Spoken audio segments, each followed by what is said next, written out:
अस्सलाम वालेकुम। Welcome to Sadat concept clarity academy. आज का हमारा लेक्चर फिर 10th क्लास के लिए होगा। हमने अभी तक 10th क्लास का यूनिट नंबर 2 क्वेश्चन नंबर 2 के पहले 4 पार्ट्स हमने सोल्व कर दिए थे। आगे भी सेम वही है, सिर्फ इन क्वेश्चंस को अलग करवाने का मकसद ये था कि हम फ्रैक्शंस को अंडरस्टैंड कर लें डीपली।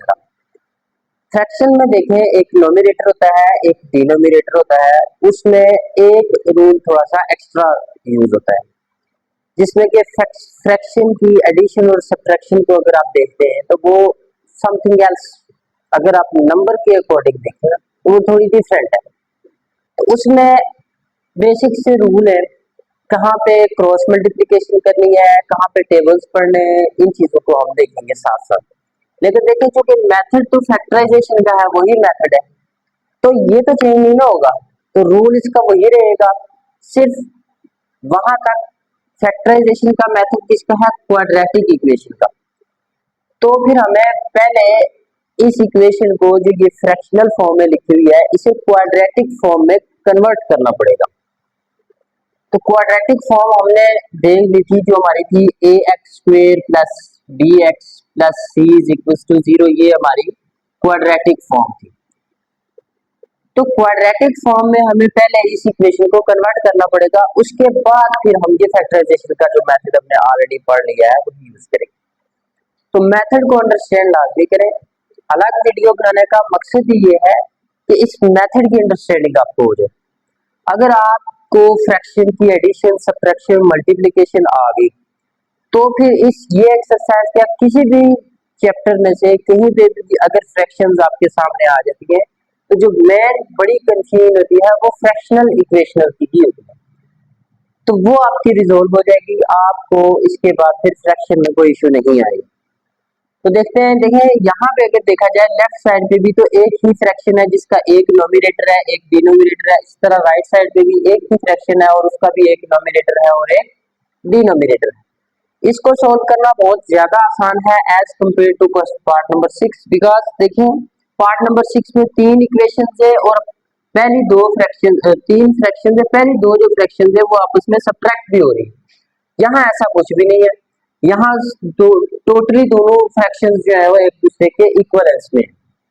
तो हम क्या करते हैं कि डिनोमिनेटर को दूसरी फ्रैक्शन के डिनोमिनेटर को इसके साथ मल्टीप्लाई कर देंगे और यहाँ के डिनोमिनेटर को दूसरी फ्रैक्शन के नोमिनेटर के साथ मल्टीप्लाई कर देंगे, यानी कि जिसको हम क्रॉस मल्टीप्लिकेशन कहते हैं।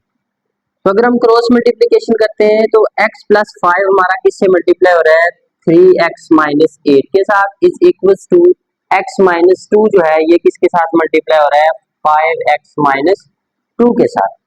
तो इसका मतलब ये हुआ कि यहाँ सिंपल क्रॉस मल्टीप्लिकेशन हुई और ये क्रॉस मल्टीप्लिकेशन हमने क्यों की, इक्वेशन को क्वाड्रेटिक बनाने के लिए। इक्वेशन को क्या बनाने के लिए, क्वाड्रेटिक। अब क्वाड्रेटिक बनाएंगे तब हम उसमें फैक्टराइजेशन कर सकेंगे। तो अब ये जो x है ये इन दोनों के साथ पहले मल्टीप्लाई होगा, फिर 5 जो है वो इन दोनों के साथ मल्टीप्लाई होगा।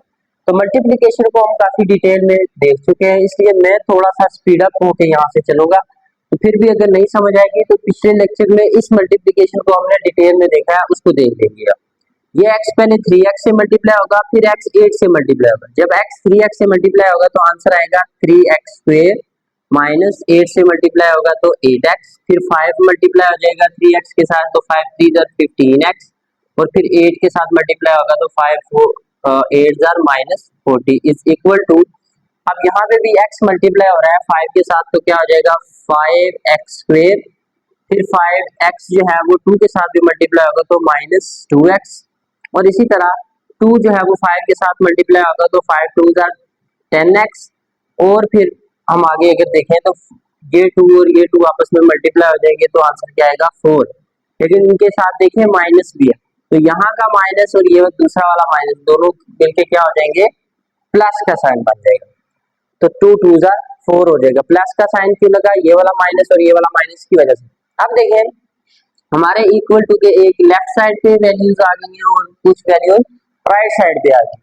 यहाँ से हम अपनी जो क्वाड्रेटिक इक्वेशन बनाते थे उसमें ये करते थे कि राइट साइड को 0 बना देते थे, और फिर इस चीज का फैसला कि राइट साइड को 0 बनाना है या लेफ्ट साइड को 0 बनाना है वो हम करते थे अपने x स्क्वायर की वैल्यू को देखकर।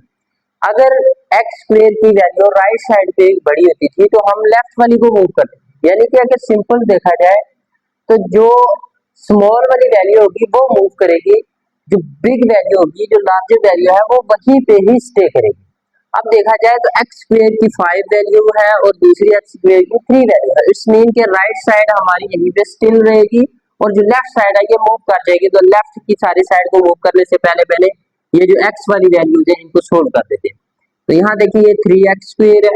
अब 8x और 15x दोनों प्लस माइनस माइनस हो रहे हैं, दोनों को माइनस करेंगे तो आंसर आएगा प्लस 7x माइनस 40 भी अपनी जगह पे एज इट इज रहेगा, 5x square as it is होगा। अब ये माइनस 2x और प्लस 10x करेंगे तो कितना आ जाएगा, माइनस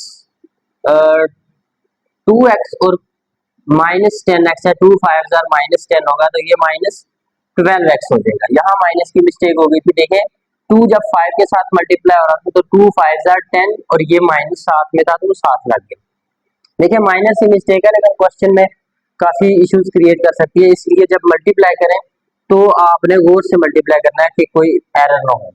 उसके बाद ये जो प्लस 4 है ये एज इट इज आ जाएगा। अब वक्त आ गया है कि हम वैल्यूज को मूव करें, तो हम लेफ्ट साइड सारी राइट साइड पे मूव करेंगे तो इधर हमारा रह जाएगा 0।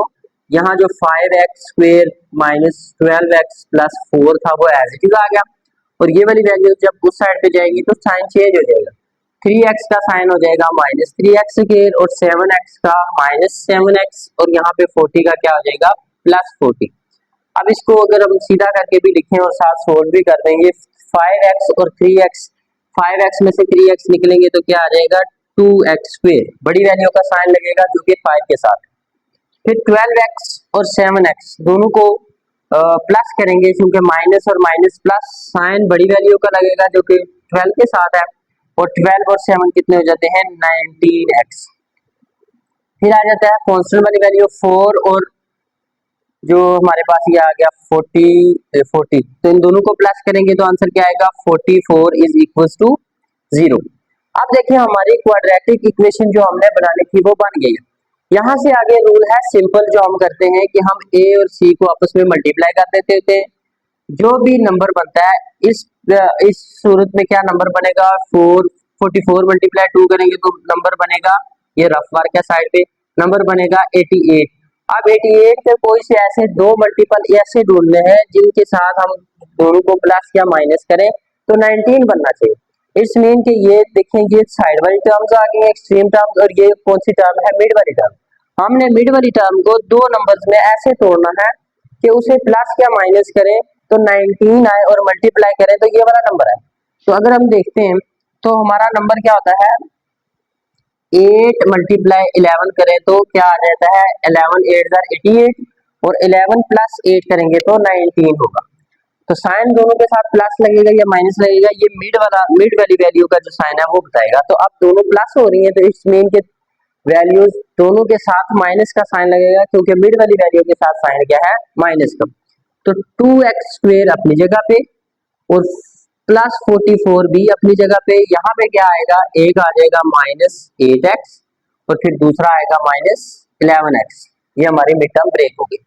अब देखें ये एक पेयर बन जाता है और ये एक पेयर बन जाता है। इस पेयर में अगर देखा जाए तो एक तो 2 का टेबल कॉमन है और दूसरा यहाँ पे x की वैल्यू कॉमन है, यहाँ 2x थे और यहाँ 1x है, यहाँ 2 कॉमन आ गया बाहर चला गया, x 2 थे तो एक ही रह गया, माइनस अपनी जगह पे आ गया और 2 4 8 और ये वाला एक ही x था तो वो बाहर, यहाँ माइनस का साइन लगाएंगे और 11 कॉमन आएगा, यहाँ पे एक ही टेबल है तो माइनस कॉमन आ गया तो ये वाला माइनस यहाँ से खत्म, तो यहाँ पे जो 11 भी बाहर सिर्फ x रह गया, इस प्लस को ये जो कॉमन आया माइनस वो माइनस कर देगा और 11 4 44 इज इक्वल टू 0। अब देखें x माइनस 4 दो दफा था तो एक दफा कॉमन करके लिख दिया और बाकी जो वैल्यूज बची है ये x माइनस 4 दो दफा था तो एक ही दफा लिखा, बाकी जो वैल्यूज बचती है वो बचती है 2x माइनस 11 इक्वल टू 0। अब हम देखें एक दफा हम दोनों वैल्यूज को अलग अलग 0 के इक्वल रख लेते हैं, x माइनस 4 को अलग 0 के इक्वल रखते हैं, x माइनस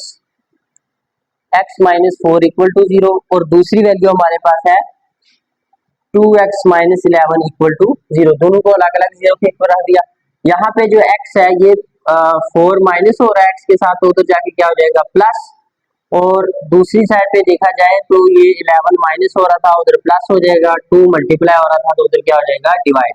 तो यहाँ पे जो आपका सोल्यूशन सेट बनेगा वो क्या बनेगा 4 और 11/2। ये आपका कंप्लीट क्वेश्चन सोल्व हो गया। यहाँ पे देखें एक ही टेक्निकल स्टेप था, यहाँ देखें एक ही फ्रैक्शन थी, लेकिन यहाँ 1 2 3 फ्रैक्शन, यानी कि ये दो फ्रैक्शंस आपस में प्लस या माइनस होती है। तो हमने ये रूल पढ़ा था पिछले लेक्चर में कि देखें जब भी दो फ्रैक्शंस आपस में प्लस या माइनस हो तो हम क्या करते हैं उनका एलसीएम ले लेते हैं, और एलसीएम में डिनोमिनेटर में जो हमारा एलसीएम आता है, अगर तो उन दोनों फ्रैक्शंस का नोमिनेटर एक जैसा नहीं है तो दोनों को ही मल्टीप्लाई करके लिख देते हैं। तो हमने दोनों को मल्टीप्लाई करके लिख दिया जो भी डिनोमिनेटर है। तो इस केस में नोमिनेटर में क्रॉस मल्टीप्लिकेशन हो जाती है, यानी ये वाला डिनोमिनेटर इसके नोमिनेटर से मल्टीप्लाई हो जाएगा और इसका नोमिनेटर उसके डिनोमिनेटर उसका नोमिनेटर से मल्टीप्लाई हो जाएगा। तो देखा जाए तो जब x प्लस 3 1 के साथ मल्टीप्लाई होगा तो इसको यूं लिख सकते हैं 1 मल्टीप्लाई x प्लस 3, और -1 इस 1 के साथ क्या मल्टीप्लाई होगा x माइनस 1, इसको कहते हैं क्रॉस मल्टीप्लिकेशन। 1/35 अभी एज इट इज रहेगा, पहले ये इस पर पूरी सोल्व होगी उसके बाद आगे। अब देखें x प्लस 3 1 के साथ मल्टीप्लाई होगा तो x प्लस 3 ही रहेगा। अब ये माइनस का साइन जब अंदर जाके मल्टीप्लाई होगा और 1 भी मल्टीप्लाई होगा तो साइन चेंज कर देगा, x प्लस का था माइनस का हो जाएगा, 1 माइनस का था तो प्लस का हो जाएगा। डिवाइडेड बाय, यहाँ पे जब आप देखते हैं तो ये मल्टीप्लाई हो रहे हैं, यहाँ पे भी हमने मल्टीप्लिकेशन के स्टेप्स किए हैं, तो मैं डायरेक्ट कर रहा हूँ। x पहले इन दोनों के साथ मल्टीप्लाई होगा और फिर 1 दोनों के साथ मल्टीप्लाई होगा तो आंसर आएगा x square plus 3x minus x minus 3 is equal to 1/35। 1/35 ऐसे इट इज आएगा। ये मल्टीप्लिकेशन सेम थी इसलिए इस पे मैंने ज्यादा टाइम नहीं लगाया।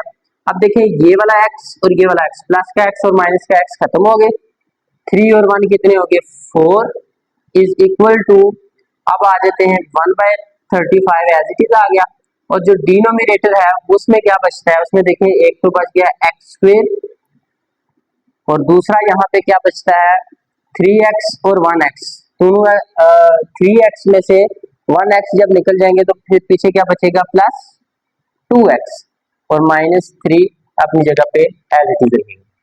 अब देखें एक फ्रैक्शन इधर एक फ्रैक्शन इधर, तो ये यही वाला क्वेश्चन नंबर 5 बन गया दोबारा से। फिर हम क्या करते हैं कि फिर हम क्रॉस मल्टीप्लिकेशन कर देते हैं, इज इक्वल टू 1/35। देखिए 35 इसके साथ मल्टीप्लाई हो जाएगा और ये वाला उसके साथ, यहाँ फिर क्रॉस मल्टीप्लिकेशन होगी। 35 जब मल्टीप्लाई होगा आकर 4 के साथ तो क्या आंसर आएगा 143। 4 multiply 35 is equal to 1 multiply x square plus 2x minus 3। ठीक है, तो इसको मल्टीप्लाई करें तो क्या बनता है 1, आई थिंक मल्टीप्लाई करें 4 5 20, 2 कैरी आ जाएंगे, 4 3 12 और 2 14, 140 आ जाएगा। जी एग्जैक्टली मैं सही कह रहा था, 140 आ गया इज इक्वल टू, यहाँ पे क्या आ जाएगा x square plus 2x minus 3 as it is आ गए। अब देखिए 140 इधर प्लस हो रहा है, उस साइड पे लेके जाएंगे तो क्या हो जाएगा माइनस हो जाएगा, x square plus 2x minus 3 और माइनस 143। तो अब हमारे पास जो क्वाड्रेटिक इक्वेशन बनेगी वो क्या बनेगी, ये जीरो साइड पे लिख देते हैं, सीधी कर देते हैं इक्वेशन को, x square plus 2x minus 143 और 3 कितने हो जाएंगे 140, सॉरी ये 140 था इधर, तो 140 प्लस 143 कितने हो जाएंगे, 3 कितने हो जाएंगे 143 इज इक्वल टू 0। तो यहाँ अब हमने टेबल पढ़ना है। देखें ये जब इससे मल्टीप्लाई होगा तो यहाँ कुछ भी नहीं था तो 1 है, तो जो हमारे पास नंबर बनता है वो 143 ही बनेगा। 143 के कोई से दो ऐसे हमने नंबर ढूंढने हैं जिन्हें प्लस या माइनस करें तो 2 है, मल्टीप्लाई करें तो 143 है। तो ऐसे नंबर हमारे पास है 11 मल्टीप्लाई 13, ये आप चेक कर सकते हैं, 11 30 और 143 और 11 माइनस 13 कितने हो जाएंगे 2 हो जाएंगे। तो हम x स्क्वायर अपनी जगह पे माइनस 143 इक्वल टू 0 अपनी जगह पे, ये रखा है, इसको आपने इग्नोर कर देना है। ठीक है, मैंने समझाने के लिए किया। अब यहाँ पे देखें साइन बड़ी वैल्यू 13 के साथ क्या लगेगा, प्लस, और 11 के साथ क्या लगेगा, माइनस। तो -11x प्लस 13x आ जाएगा। ये वाला पेयर एक बनता है और एक ये वाला पेयर बनता है। इन दोनों में सिर्फ और सिर्फ x कॉमन है, तो यहाँ x स्क्वायर था, x रह गया, -11 रह गया और x वाला बाहर आ गया। इन दोनों में से प्लस 13 का टेबल कॉमन है, तो x minus 11 is equal to 0 रह जाता है। x माइनस 11 दोनों में कॉमन है, ये एज इट इज लिख दिया, और x प्लस 13 जो बाकी दो वैल्यूज बच जाती है वो x प्लस 13 बच जाती है, equal to 0। x minus 11 equal to 0 अलग से लिख दिया, x plus 13 is equal to 0 हमने अलग से लिख दिया। अब देखें दोनों में से x की वैल्यूज निकाल देंगे। ये माइनस हो रहा है, 11 उधर जाके प्लस हो जाएगा, उधर 13 प्लस हो रहा था, दूसरी साइड पे जाके क्या हो जाएगा, माइनस का 13 हो जाएगा। ठीक है, अब देखें इसका जो सोल्यूशन सेट है वो क्या बनता है, -13 और 11। ये आपका क्वेश्चन नंबर 6 सोल्व हो गया। और इसी के साथ जो हमारा क्वेश्चन नंबर 2 था 2.1 का वो कंप्लीट हो चुका होता है। नेक्स्ट वीडियो में नेक्स्ट लेक्चर के साथ दोबारा मिलेंगे, तब तक के लिए अल्लाह हाफिज।